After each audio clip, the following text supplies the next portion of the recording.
Income স্কুলে স্বাগতম। আজ আমি আপনাদেরকে দেখানোর চেষ্টা করছি একটা মেশিনের হুইল ঘুরছে, বাট মেশিনের অন্য কোনো যন্ত্র অংশ নড়াচড়া করছে না। এই জিনিসটাই কেন নড়াচড়া করছে না, বা হালকা নড়াচড়া করছে, বা ধরে রাখলে কোনো নড়াচড়া করছে না, সেটাই আপনাদেরকে দেখানোর চেষ্টা করব। হুইল ঘুরছে, বাট মেশিনের অন্য কোনো যন্ত্রাংশ নড়াচড়া করছে না। অনেকগুলো কারণ থাকতে পারে, তার মধ্যে আমি একটি কারণ আপনাদেরকে দেখানোর চেষ্টা করব। এখানে দেখুন একটা পার্টস দেখা যাচ্ছে, এখানে একটা স্ক্রু আছে, আমরা স্ক্রু খুলে নিলাম। এখন এই দেখুন এখানে যে পার্টসটি আপনারা দেখতে পাচ্ছেন, এটা আমি হালকাভাবে ঘোরানোর সাথে সাথে সেটা খুলে চলে আসলো। দেখি পরবর্তীতে কি হয়। এটা হলো হুইল, এটা আমি টান দেওয়ার সাথে সাথে সেটাও খুলে গেল।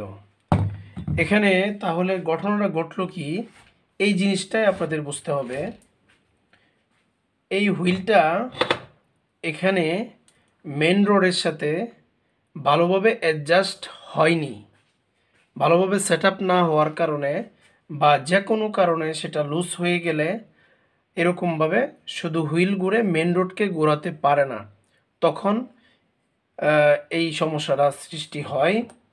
এখন এটা থেকে সমস্যা সমাধান কিভাবে করবেন সেটাও আমি আপনাদেরকে দেখানোর চেষ্টা করছি। এই দেখুন ভালো করে, আর এখানে একটা ওয়াশার আছে। ওয়াশারটার এ পাশেও দেখুন একটু বাড়তি অংশ আছে। এই বাড়তি অংশটুকু এখানে আটকিয়ে দিবেন। এই দেখুন ভালো করে খেয়াল করুন, ওয়াশারটার বাড়তি অংশ কিভাবে কোন দিকে বাঁকানো আছে একটু খেয়াল করুন। এই দেখুন এই বাড়তি অংশটুকু এক পাশে বাঁকানো আছে, মানে এই পাশে না, এই পাশে বাঁকানো আছে। এখানেও যে বাড়তি অংশটুকু আপনারা দেখতে পাচ্ছেন, এটা এই পাশে বাঁকানো আছে।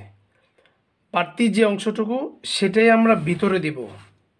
আবারও খেয়াল করুন, এখানে যে বাড়তি অংশটুকু আছে সেটুকুই এখানে ওই কাটা জায়গার মধ্যে আমরা এখানে দিয়ে তারপর এরকমভাবে ধরে আমরা ওই পাশটি এখানে লাগিয়ে দেব। এখন এই ওয়াশারটা যদি এভাবে চলে যায়, মনে করেন এই ফাঁকা অংশটুকুর মধ্যে না থেকে এরকমভাবে চলে যাওয়ার পরে যদি আমরা এটা লাগাই, তাহলে কিন্তু আগের মতো লুসি থেকে যাবে, টাইট কিন্তু হবে না। সেজন্য এই জিনিসটা ভালোভাবে খেয়াল করে তারপর আপনারা এই পাশটি লাগাবেন। হ্যাঁ, আশা করছি সঠিকভাবেই হয়তো লেগেছে। এখানে আমরা হাতে যতটুকু পারি আমরা টাইট করব। টাইট করার পর এরকম চৌকা জাতীয় যে কোনো জিনিস দিয়ে আমরা এখানে আটকাবো, এরকমভাবে আটকাবো। বন্ধুরা খেয়াল করুন, এটা হলো এই পাশে যদি আমরা দেই তাহলে টাইট হবে, আর যদি এ পাশে আমরা ঘুরাই তাহলে সেটা খুলে যাবে। এখন আমরা যেহেতু সেটা টাইট করছি, আমরা এই পাশেই আস্তে আস্তে এখানে ভালোভাবে খেয়াল করুন,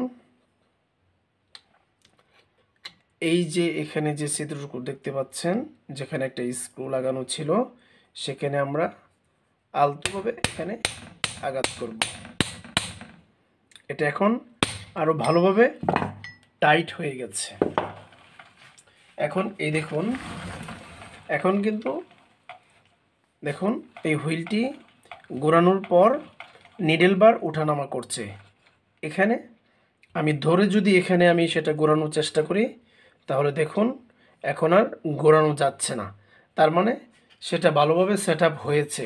তারপরে আমরা আর একটু ভালোভাবে সেটা টাইট করার চেষ্টা করব, যাতে সেটা অতি সহজে না খুলে যায়। এখন এখান থেকে আমরা যে একটা স্ক্রু খুলেছিলাম, সেটা অনেক সময় আমরা লাগাই, অনেক সময় লাগাই না। পুরাতন মেশিনে অনেক সময় থাকে না। এটা এখন আমরা লাগিয়ে দিচ্ছি। এটা না লাগালেও কোনো সমস্যা নেই, তারপরেও মেশিনটা যেহেতু নতুন, এটা আছে, আমরা লাগিয়ে দিতে সমস্যা কোথায়? আমরা লাগিয়ে দিলাম। বন্ধুরা, প্রতিনিয়ত সেলাই মেশিন সম্পর্কে খুঁটিনাটি জানার জন্যে আমাদের এই চ্যানেলে নিয়মিত ভিজিট করুন এবং আমাদের পাশে থাকুন। ধন্যবাদ সবাইকে। আসসালামু আলাইকুম।